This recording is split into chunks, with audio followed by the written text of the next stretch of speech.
करवा देती हूँ। हमारे साथ SN द्विवेदी जी जुड़ चुके हैं, न्यूज डायरेक्टर है जनतंत्र टीवी के। बहुत बहुत स्वागत है सर आपका। प्रशांत वशिष्ठ हमारे साथ बीजेपी प्रवक्ता जुड़े हुए हैं, बहुत स्वागत है आपका। राजेश मिश्रा सपा के नेता है, वो हमारे साथ मौजूद है, बहुत स्वागत है आपका। सोहेबुर रहमान मुस्लिम स्कॉलर हमारे साथ मौजूद है। सावित्री चौधरी राष्ट्रीय अध्यक्ष है जनसंख्या समाधान फाउंडेशन की, बहुत स्वागत है मैम आपका। डॉक्टर सुनील कौशिक वरिष्ठ पत्रकार हमारे साथ मौजूद हैं। आप सभी मेहमानों का सबसे पहले बहुत बहुत स्वागत करती हूँ। सावित्री चौधरी जी, चर्चा की शुरुआत आपसे करना चाहूंगी। आप जनसंख्या समाधान फाउंडेशन की राष्ट्रीय अध्यक्ष हैं, जाहिर सी बात है बहुत विस्तृत जानकारी आपको इस मसले पर होगी, क्या कहेंगे और ये बिल कितना है जरूरी? मैं कहते हैं ना कि मनुष्य को जीने के लिए 3 चीजों की आवश्यकता होती है, शुद्ध जल, शुद्ध वायु, शुद्ध भोजन।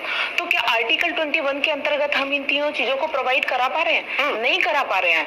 हम जितना भी खा रहे हैं सुबह से शाम तक, वो सब हम जहर खा रहे हैं एक तरह से। और जो भी कुछ आज देखें, हमारी पॉपुलेशन तेजी से बढ़ती चली जा रही है और पॉपुलेशन बढ़ रही है, सबका पेट पालना है। पेट पालना है तो हमें क्या करना होगा? जमीन हमारे पास छोटी सी है, उसके लिए हमें क्या करना? खेती की प्रोडक्टिविटी को बढ़ाना होगा। खेती की प्रोडक्टिविटी को बढ़ाने के लिए हमें क्या करना है? हमें केमिकल फर्टिलाइजर यूज करने पड़ते हैं, पेस्टिसाइड यूज करने पड़ते हैं। तो जब हम केमिकल फर्टिलाइजर लगाते हैं, पेस्टिसाइड लगाते हैं, तो हमारी वायु को तो दूषित करते ही करते हैं। वो जब हमारी जमीन के अंदर जब पानी लगाते हैं खेती में, पानी के जमीन उसको एब्जॉर्ब कर लेती है, तो हमारा जो पीने का पानी है उसको भी दूषित कर देती है। तो देखिए, ये हमारे संसाधन, घटते संसाधन, बढ़ती आबादी, जो ये हमारे देश की बर्बादी है। तो फिर कुछ लोग विरोध पर क्यों उतारू है? उन्हें तमाम चीजें समझ में नहीं आ रही है। वो चंद लोग होते हैं, वो चंद लोग तो हमेशा से हर चीज का, अच्छे कामों का विरोध करते ही करते हैं। इसमें सरकार को कोई डिबेट और कोई चर्चा की आवश्यकता नहीं है। सरकार को स्वयं ये कदम उठाना चाहिए कि हमें देश को कैसे बचाना है।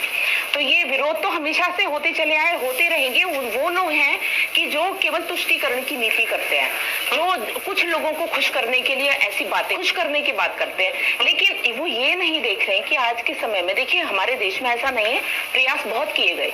प्रयास हमारे देश में भी किए। विश्व का पहला देश बना भारत, जिसने सबसे पहला फैमिली प्लानिंग प्रोग्राम लॉन्च किया। लेकिन विदेशों ने उस पर कानून बनाए।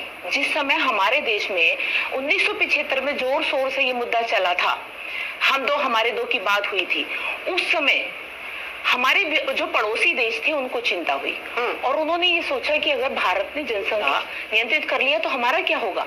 हमारे देश में तो ना 1 चाइल्ड पॉलिसी आया, ना 2 चाइल्ड पॉलिसी आया, लेकिन चीन अपने यहाँ 1 चाइल्ड पॉलिसी ले आया। और लोग कह रहे हैं, वही लोग, कि अरे चीन में तो युवाओं की कमी हो गई है, उनको तो 2 चाइल्ड पॉलिसी लागू करना पड़ा है। जबकि चीन अपने यहाँ केवल 1 चाइल्ड पॉलिसी 35 साल के लिए टारगेटेड पॉलिसी लाया था और 35 साल में चीन ने 40 करोड़ बर्थ रेट को कंट्रोल किया। जो 40 करोड़ लोगों पे पैसा चीन को खर्च करना था, उसने विकास पे खर्च किया। लेकिन हम क्या कर रहे हैं? हम आज भी शौचालय बना रहे हैं, दे रहे हैं और जिनको नहीं दे रहे हैं, दोनों की अपनी कंडीशन क्या होगी? क्या दोनों टैक्स के बराबर में? बिना क्लियर हो जाए,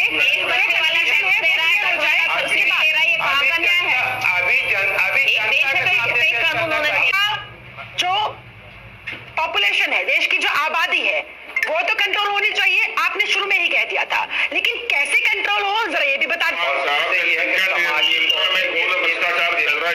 समझाइए ना। आप कहाँ फोर्स में पहुंच गए? जनसंख्या नियंत्रण में क्या दिक्कत है, ये तो बताइए। नहीं, मैं आपको मैं जनसंख्या नियंत्रण पे ही आ रहा हूँ। जब तक इस देश के अंदर भ्रष्टाचार जारी रहेगा, उस वक्त किसी चीज का कोई भी कंट्रोल होना मुश्किल है। और अगर हम कंट्रोल चाहते हैं, आप अपनी परसेप्शन दूसरों पर मत थोपिए, अपना प्लान बताओ। हमने पूछा क्या होगा आबादी कंट्रोल का मोदी प्लान। पहले आप सवाल देखिए, सवाल सुनिए, उसके बाद सवाल खड़ा कीजिएगा। मैं सरकार का प्लान बताऊंगी, मैं अपना प्लान क्यों बताऊं? नहीं बता दो।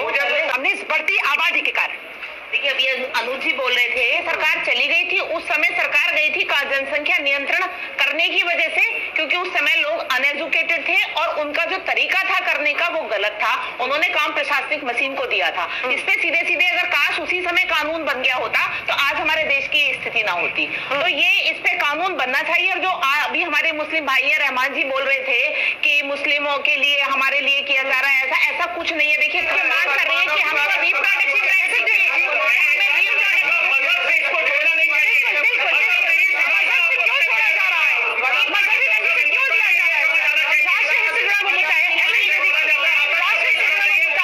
मजहबी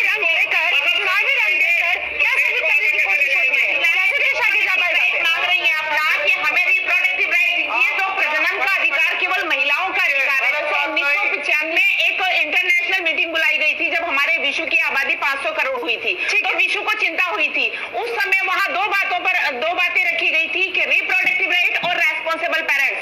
तो आप बताइए कितने लोग अपनी रेस्पॉन्सिबिलिटी निभा रहे हैं और कितने जो महिलाओं के हम रिप्रोडक्टिव राइट की बात कर रहे हैं, क्या महिलाओं को कोई अधिकार मिल पा रहा है?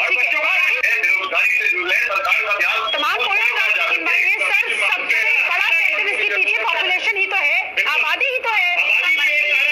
हाँ, सावित्री चौधरी आपका पहले आज देश का बर्निंग इशू है बढ़ती आबादी